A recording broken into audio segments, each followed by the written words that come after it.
The narrative I'll be talking about is the book of Esther, which this was a time when Israel was in exile, or the Jews were in exile, and they had no true prophets. But you see how God moves through people and how he uses his means through people that he's ordained to do good for him, not just through massive, dramatic miracles like we're used to, but also through seemingly small details and quiet moments that add up and they matter a great amount. It's a great display of how God works subtly and behind the scenes, and those who love him. It's a great verse to help understand this book. That is Proverbs 16, verse 33. The lot is cast into the lap, but its every decision is from the Lord. And you see the Persian royalty scheming and making all of these plans, but how really it's God who controls everything. So in chapter 1, you see the grandiose Persian Empire. They're celebrating for 180 days, and then the last feast it lasts for a week, and it's the grandest one of all. And it's the king displaying his vanity and all his royalty and his riches. But all of his greatness falls apart when he summons his beautiful wife Vashti to appear before his servants and his officials and his people. But she refuses to and disobeys him and really embarrasses him. So one of his officials really makes a ridiculous claim that if this is public news, then that every single woman is going to follow Vashti's example, and that they won't, that the men won't have dominion over their wives anymore. But so the king Ahasuerus sends out a decree that every man is to have dominion over his own house. Later on, he comes to regret this because he remembers Vashti, but because of his law, he can't see her anymore because her queenhood was removed. So his advisors suggest to look for a new wife, and that they do in chapter 2. They look out through the whole Persian Empire for the most beautiful virgin. And it wasn't a competition. It was mandated by the empire. So you see just how authoritarian they are. And Esther is chosen. She woos the king. Esther is a relative of Mordecai, who was a Jew. They were both Jews.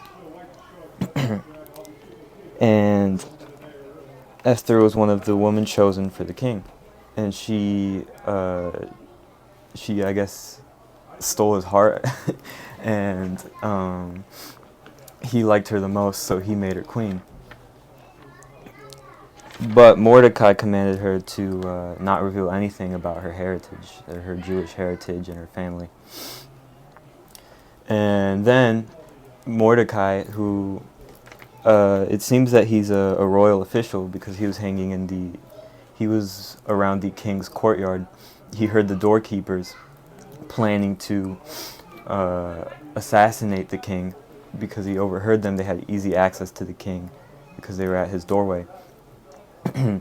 Now Mordecai overheard this, and he told Esther of their plan, and Esther lets the king know, and the conspirators are hanged.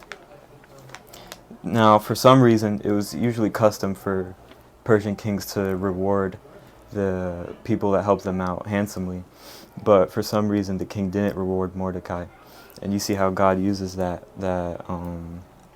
oddity. He'll use it later on for something incredible. Now, in chapter 3, Ahasuerus promotes a man named Haman the Agagite to a position above all the princes of Persia.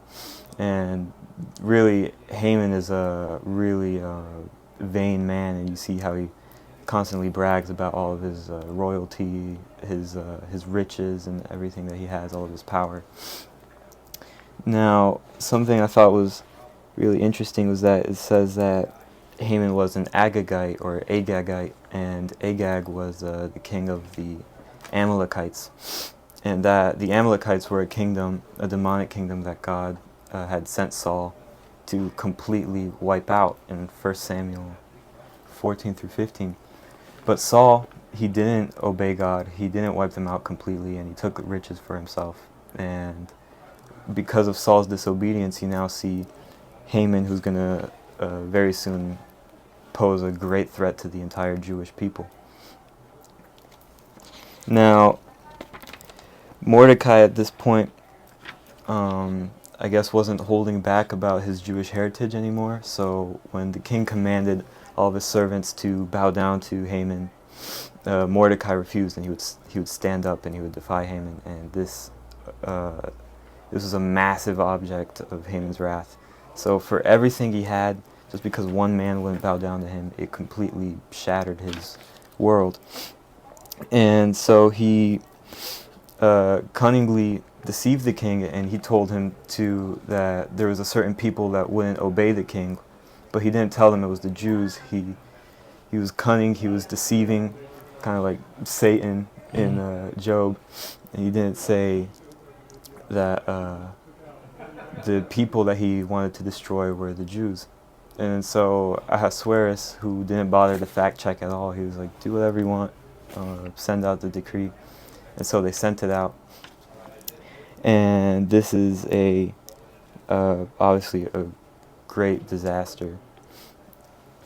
But the time that Haman allots for the destruction of the Jews, he casts the lot. And as you see here in chapter 3,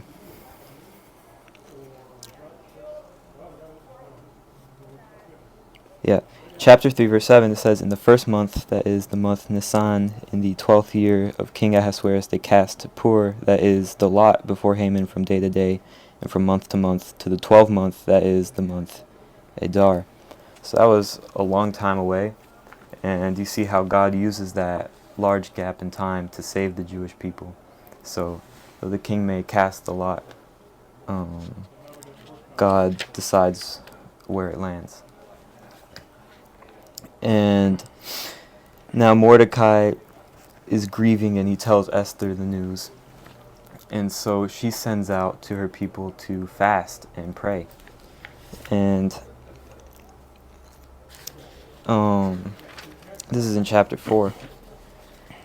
So Esther hears of the news. At this point, she's so, I suppose, shut up inside the castle that she doesn't hear about the world news. So Mordecai has to tell her.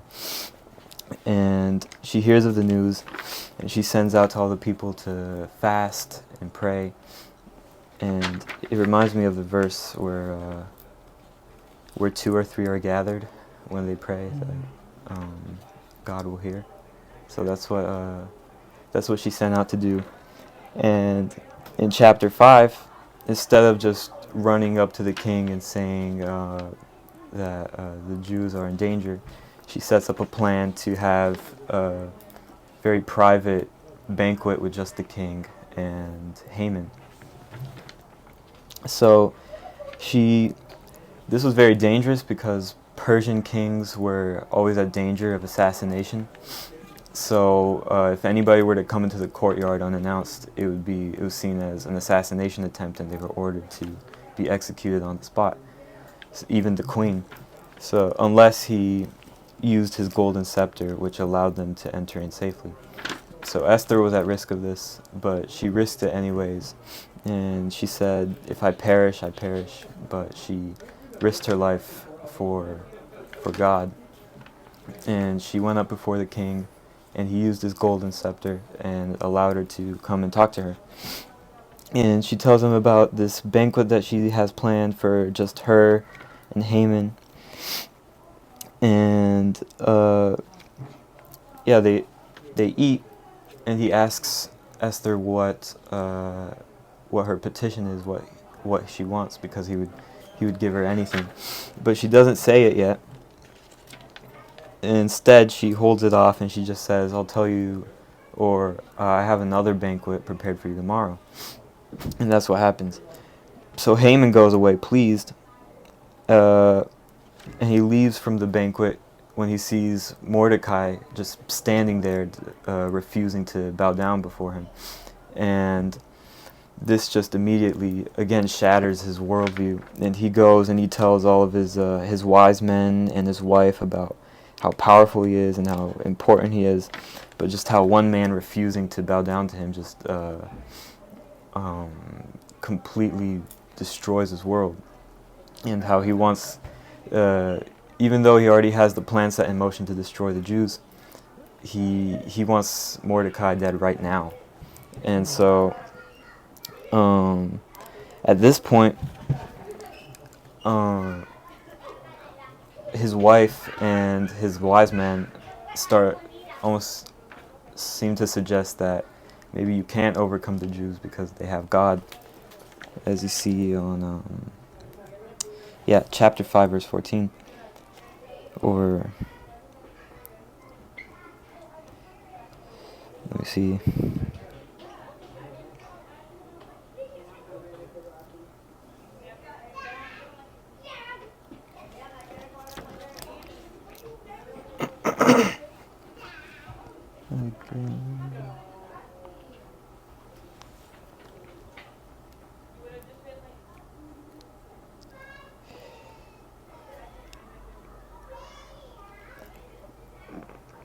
Can't seem to find the verse, but it does say, they did say that maybe that these people are people that you can't overcome. It was something like that. So it was, even though they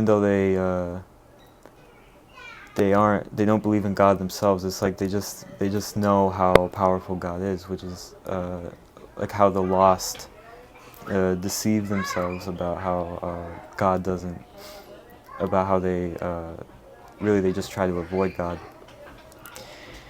In chapter 6, I want to read this whole chapter out and point out all of the coincidences that just happen to happen, but are obviously God at work. And there's a literary technique called dramatic irony that's used a lot in this chapter, which is when a character says something that the audience has the full meaning, understands the full meaning of it, but the character in the story doesn't know. It's the full meaning of the words, or the full meaning of what's happening. They don't know about it. And so we as the audience know everything that's going on, but certain people don't. Now, on that night the king could not sleep, and he commanded to bring the book of records of the chronicles, and they were read before the king. So the first coincidence is that the king had insomnia for some reason. It doesn't really say why. And it was found written that Mordecai had told of Bigthana and Teresh, two of the king's chamberlains, the keepers of the doors, who sought to lay hands on the king Ahasuerus. And the king said, "What honor and dignity have been done to Mordecai for this?" Then said the king's servants that ministered unto him, "There is nothing done for him." So the second thing that happens is that if you look at the timeline of the story, the conspiracy of the doorkeepers happened 5 years ago. So it was strange that for seemingly no reason, the king was hearing records of something that happened 5 years ago. And then verse 4, the king said, "Who is in the court?" Now Haman was come into the outward court of the king's house to speak unto the king to hang Mordecai on the gallows that he had prepared for him. Now Haman was having these gallows built for Mordecai to hang him the next day, and they were building them overnight, and he was overseeing the building of it. And so it just so happened that Haman happened to be hanging around. So the king requests for some sort of advisor, and there was Haman at night because he wanted to hang Mordecai. And the king's servant said unto him, "Behold, Haman standeth in the court." And the king said, "Let him come in." So Haman came in, and the king said unto him, "What shall be done unto the man whom the king delighteth to honor?" Now Haman thought in his heart, "To whom would the king delight to do honor more than to myself?" And Haman answered the king, "For whom the man whom the king delighteth to honor, let the royal apparel be brought which the king useth to wear, and the horse that the king rideth upon, and the crown royal which is set upon his head, And let this apparel and horse be delivered to the hand of one of the king's most noble princes, that they may array the man withal from whom the king delighteth to honor, and bring him on horseback through the street of the city, and proclaim before him, Thus shall it be done to the man whom the king delighteth to honor. And so Haman thought that the king was talking about himself, but really he was talking about Mordecai. But this is another coincidence that happens. So really he's saying all of these glorious things and great things should be done to Mordecai, and he didn't know it.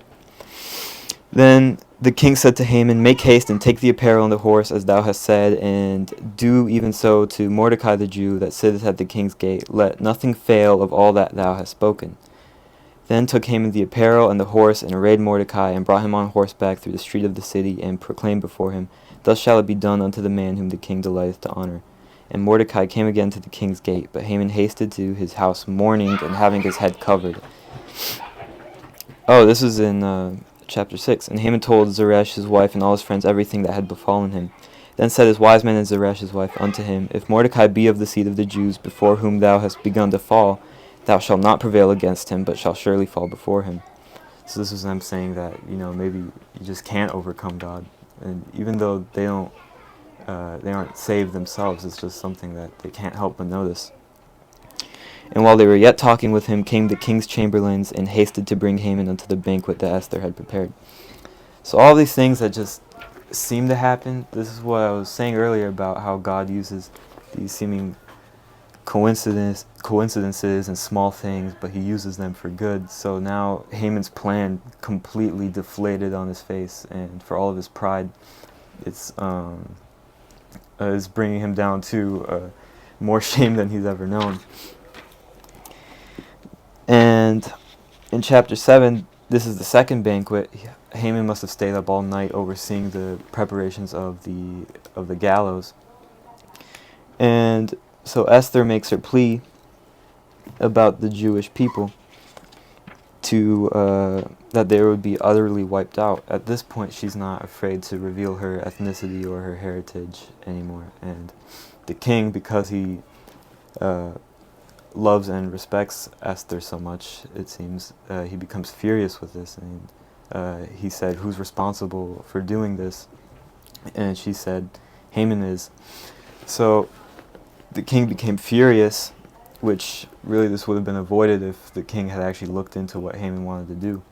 But the king became furious, and he went outside to his garden to cool off, to think things through. And Haman at this point realizes that both the king and the queen are opposed to him, and that his life is seemingly over.